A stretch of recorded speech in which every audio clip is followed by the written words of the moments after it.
all the time. He comes back home, she screams at him, gets beaten. Yeah. Doesn't work, but she does it. Yeah, so she says, this time I'm going to tell him how I feel, and he's going to understand me. I don't know what magic is going to make that happen. But she's angry, upset, and says, I'm going to tell you, maybe if I tell you louder, maybe if I repeat myself more often, then you'll hear me in a way you didn't hear me before. Doesn't work, still doesn't stop it, and in fact the consequences can be done. What else to see with the common sense solutions? Women generally police station to take help. What happens there is the men are given warning. The one who is alcoholic is given warning. A letter is taken in writing, and they are kind of convinced and sent back home. She's given certain statements where the police say that he will no more. He promises. Yeah. Promise. I'll never do it again. Promise. Right. So this is really important because this is not just the family, but the bigger social community doing a non-solution. They're saying, well, we'll just, poor guy, we don't want to get him in trouble. We'll just warn him. And he promised, he's a nice guy, he promised. So he'll probably, that's okay. So they're using a common sense solution that doesn't work. And similarly, sometimes women along with the kids leave the family from their husband and move on to either their parents or brothers or close friends. And then the family of husband and husband along together, they come there, talk, convince, and they take them back. Okay, now you're talking about a pattern of interaction, which we're going to talk about too.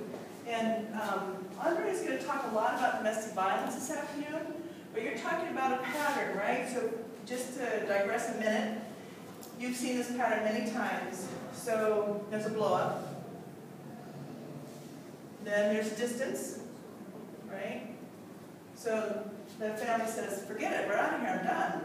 We're going to go live with sister or whoever. Then there's usually an apology, a pursuit and apology, right? So the person who's done the abuse comes back and says, oh, I'll never do it again, I don't know what I was thinking, I'm so sorry, I promise. At first it's not accepted, but eventually, a good person, da-da-da, apologies, usually there's anger and so on, but the apology is eventually accepted.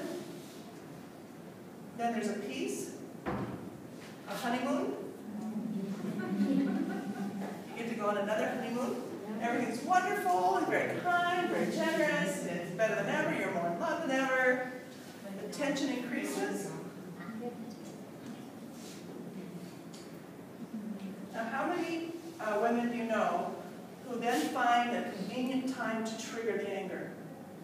So I worked with a family where this woman said, well, it's my fault. A lot of women say it's my fault, right? Lots of them. And part of that is so that you can feel like you have some control. It's not control, but at least if it's my fault, then I can do something different, and maybe I won't feel so out of control. This woman would say, I know it's my fault. So we kept talking and talking about this abuse situation, and she told me about a time when she was planning a birthday party for her son. He was going to be 5, and it was going to be on a Saturday morning.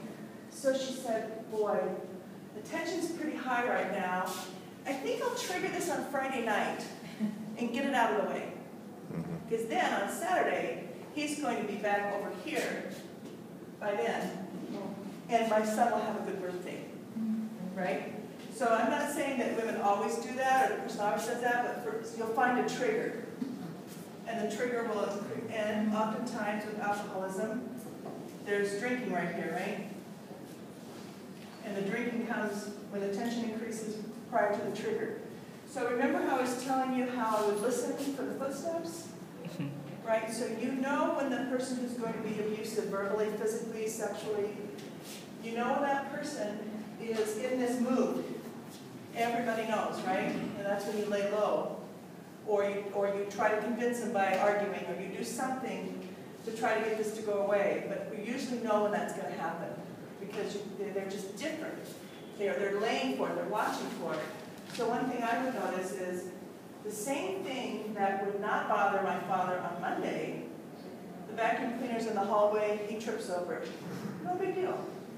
Tuesday, the vacuum cleaner's in the hallway, he trips on it, it's a huge deal. And somebody might get hurt over it, right? So those are the kinds of, depending, it's not so much the situation. So as a kid you think, wow, I gotta get the vacuum out of the hallway. I come to a common sense solution. So what do? I run out with the vacuum away, right? Because I think if I can do the dishes, if I can, all these things that are the triggers, if I can do all those things, then somehow I can stop this from happening.